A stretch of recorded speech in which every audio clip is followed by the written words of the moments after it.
Welcome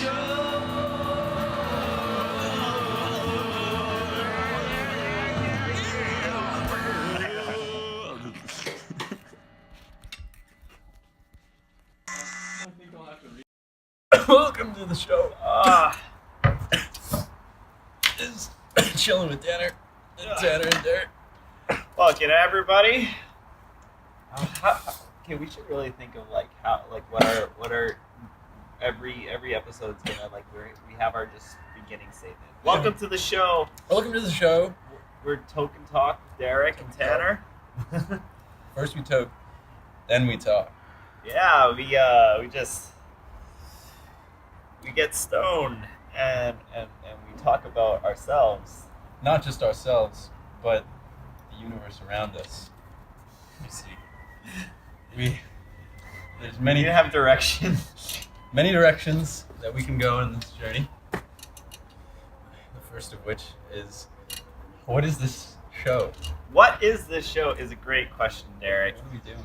So pretty much the whole point of this show is to find artists that we know locally. Yeah. You know, people in Vancouver who may not have too much a foothold in the industry themselves, but the cool thing is that if we build a local community, a little hotspot for people to find these artists who are working passionately on their skills, their talents, and you can find us on the show and build a community of artists. Will be a platform for artists to come and promote their stuff and to just joke around and have fun and Yeah, exactly. And we're gonna do jam sessions. Like if we bring a painter on, we're going to sit down and do little Bob paintings Ross with it. Style. Yeah, yeah, exactly. And the whole time we're also token and talking. So the Toke and Talk. Yeah, welcome to the Toke and Talk Show with Derek and Tanner.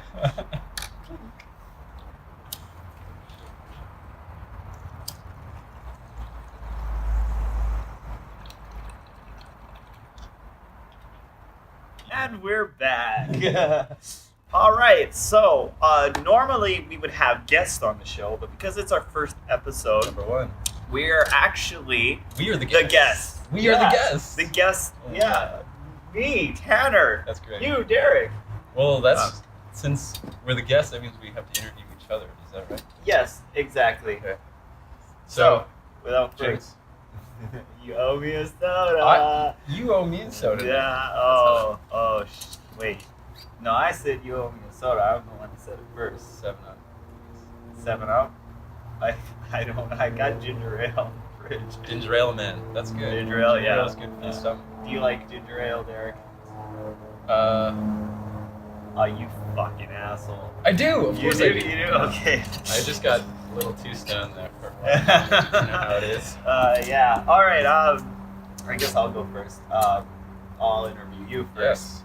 So, Derek, tell us a little bit of who you are, what you went to school for, and what you plan on doing, and projects that you're working on. Excellent. Well, I went to School Creative here in Vancouver. It's a wonderful, good school. It's got like some decent teachers there. Like any class, like it gets a little monotonous at times and dull, but you sort of work through it, and the dramas of like being in a class with like the same people for like 6 months on end are like awesome and amazing. Like, so what program were you in? Oh, so I was the acting for film and TV and voiceover. Okay. Yeah, so covered a variety of stuff. So Okay. It was good, and it gave me a good foundation and a good like jumping off point because it connected me with other people here in town. Yeah. I was able to make friends there. This fellow being one of them, and and it's all just and from there got the agent and started getting on auditions. And What kind of shows have you been in, and what kind of roles have you gotten? well, Anything notable? I've done a lot of. My most notable thing right now is from this Netflix series. It's like called Project MC Square. It's like this kind of like, I don't know, like iCarly style, like teenage show. Okay, so it's like a Nickelodeon, YTV similar, kind of, but it's for Netflix. For Netflix? Okay. Yeah. And so like it was a couple lines in the scene. I was like making fun of the main character, so it's totally cool. Yeah. But then, I mean, outside of that, I've been, working, auditioning as many times as I can, and getting little parts here, like short film. You try to do, like, plays are super passion. It's a huge passion. So it's like, that's. Well, would you care to show us a clip of you in Project MC Squared? Hell yeah, I will. Newsflash. Dragons are dudes. Dragons are dudes. According to who? According to us, actually, yeah. Wow, that was awesome, That was Derek. great. Man, it's really cool being on a show, ain't it? Yeah, it was cool. But anyways, outside of that, I do a lot of background acting as well, which is, you make some decent money, and I've met a lot of people through it too, and a lot of people who are working on their own solo, like, short films and like student films. And are you doing anything like that? As a matter of fact, I did just finish shooting my first short film. It's like it's a detective story. It's very noir, but I shot it with my basic like camera setup. And I had one other friend to play another actor, so it's just two people. It's just like a subtle story. And I had a few friends, and mainly my fiance Maggie Smith-Salza. Yeah. She was able to. Thank you. Yeah. Thanks. We were able to play like our music for it, and I had like band, and also you were able to collaborate a little bit too with on the music front. Would you care to share a little bit of your your short film with us? Definitely. Here's the clip now. Yeah, where are they picked this? Nice. We're new to this. Nice.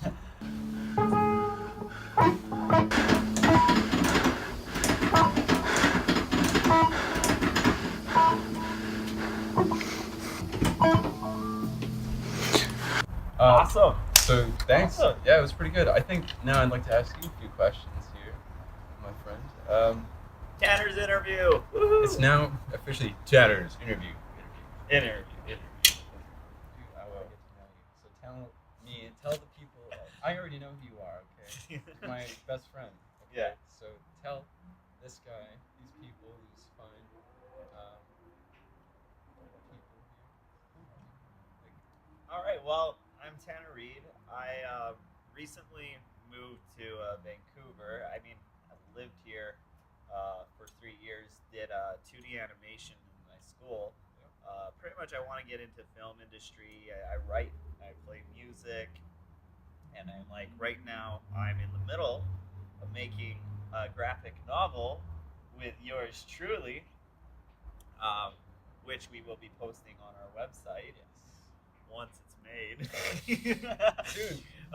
But I guess that's another thing that we're doing. We're creating a website where we're going to post the show. Yeah, and it's going to become the community that, like, people, like, we can have forums on there and stuff. People can, less, I guess, after hanging out on the show. Yeah, exactly. And like we're gonna do, like I said, jam sessions, which I play music. Yes. And you are now as well. We're gonna be jamming later in the show, actually. I've been playing music for around a decade at this point. I've guitar mostly, but I dabble around with pretty much all the other instruments, like piano, bass, drums. And actually, I find that it's better to learn all of them together, kind of building up this music sense, this, you got this.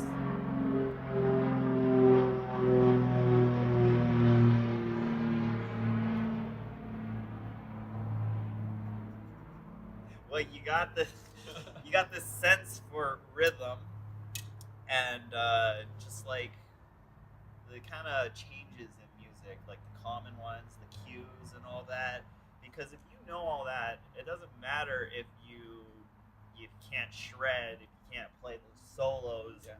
you can't even like hit those certain chords. And hell, I still have a problem with certain chords to this day. But yeah, you just it doesn't matter how skilled you Yeah. are. If you have this sense of music, this ability to just get in the zone, It helps. you'll find that it'll shoot you. So Yeah. So you would say like the best way to like really become a more accomplished musician in a band sense, in like garage band sense, or as we go on, like would that be the best way to learn? learning with people is always the best because like what I find is that if you're playing with someone who knows what they're doing, they're skilled, and they just have the perfect sense of timing, it's always fun. It's always fun. They'll help a beginner learn to just let go and just play. Like when you're freaking like you're on easy on Guitar Hero or whatever, and then you're the person right next to you is just fucking just like shredding and like making you sound good. You're like, oh man, I like this song. It puts this feeling into you, and like a lot of people like It's like the flow state. they don't get into music because one, it's a big commitment like learning a language, but yeah, like you don't have someone to bring that out, bring that joy, make you want to just practice every day, because in the end you have to want to do it. You have to want to. Yeah. But yeah, so that's a little bit about myself. There you go, man.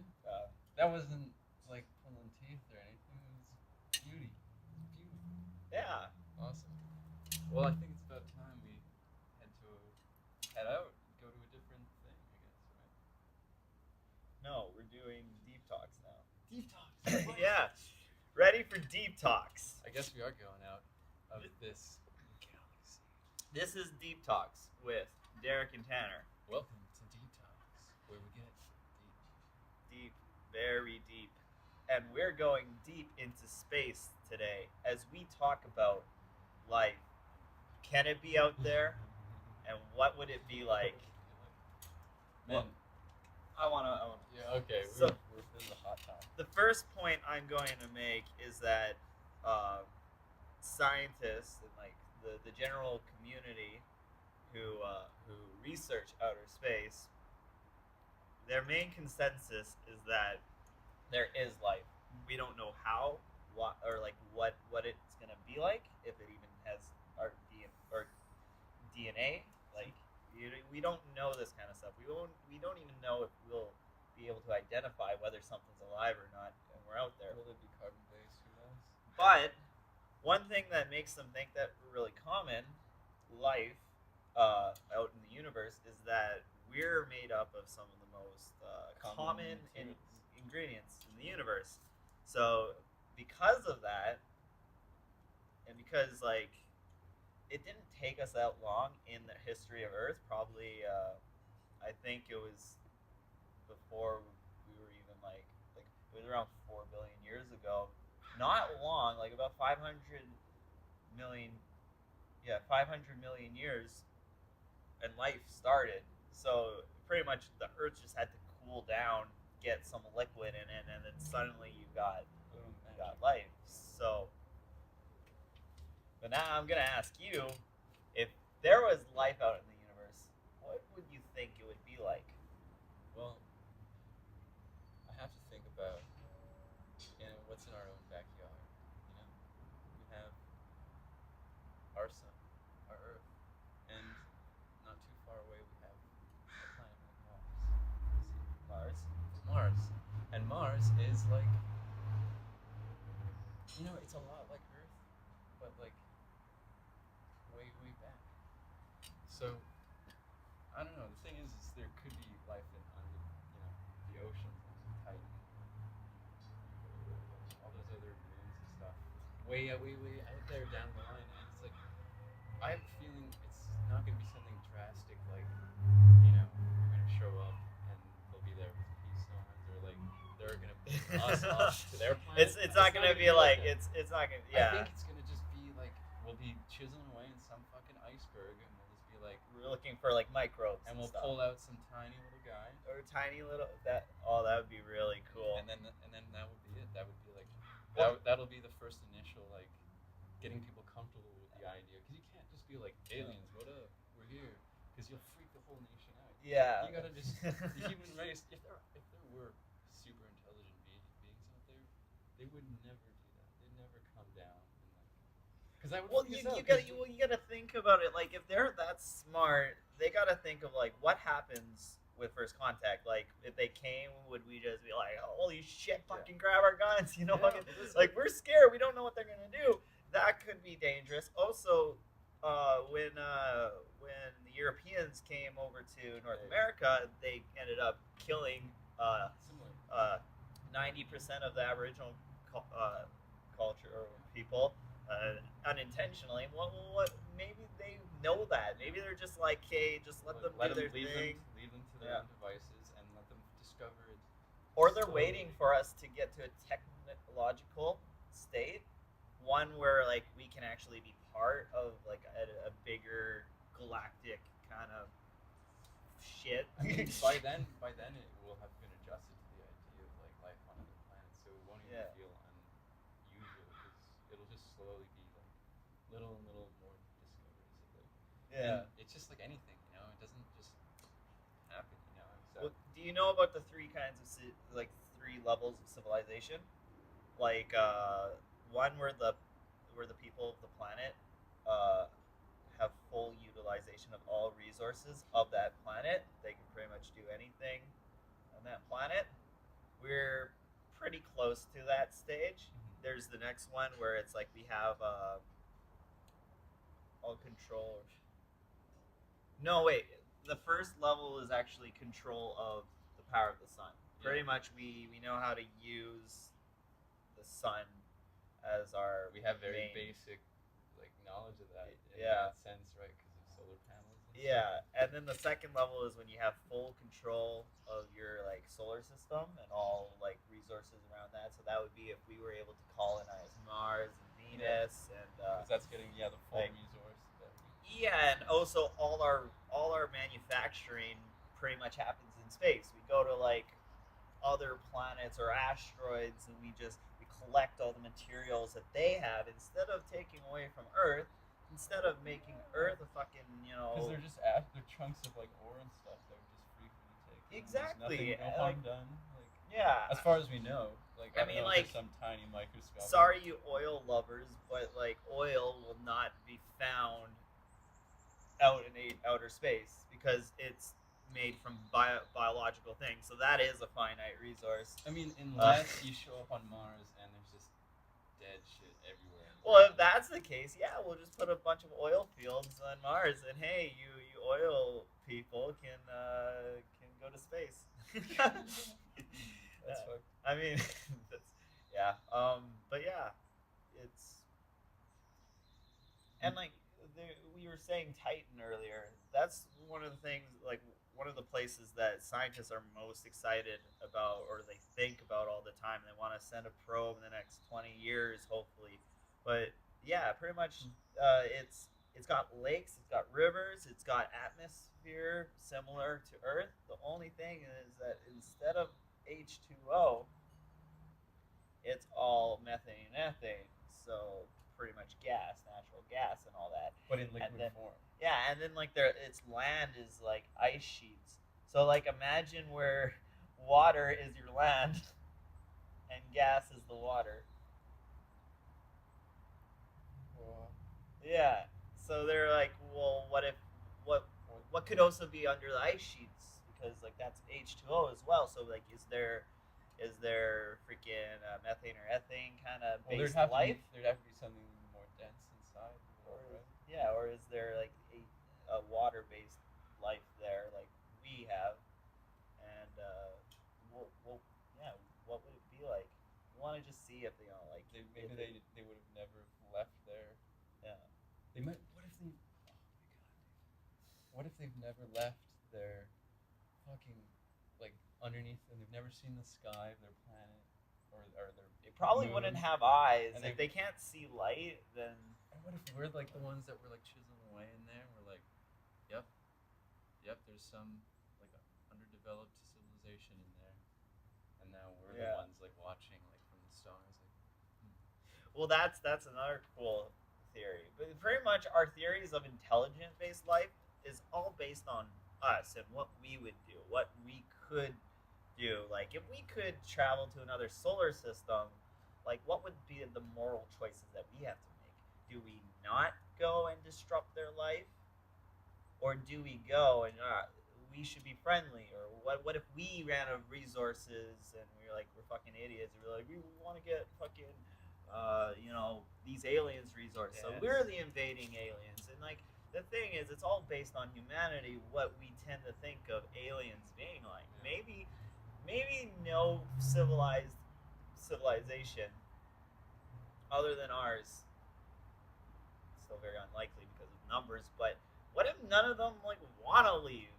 What if none of them are they're just like, we just stay on this planet, and like they might like have gone to space, they might get their resources from space, but they're like, space sucks, I don't want to fucking go other places. Like we're kind of like at our level right now where we just go to space, like. Yeah, it's like, what if you get the technology to do something, but then you're just like, it's fucking not worth it. Like, maybe that's it. It's the final frontier, though, baby. It Like is, you can't mess is. around. And it is part of humanity. Always explore, always test how far we can go, and I think that's the just message. awesome. Yeah, I think that's a good wrap up, buddy. Yeah, deep talks. That was a good deep talk, man. Yeah. So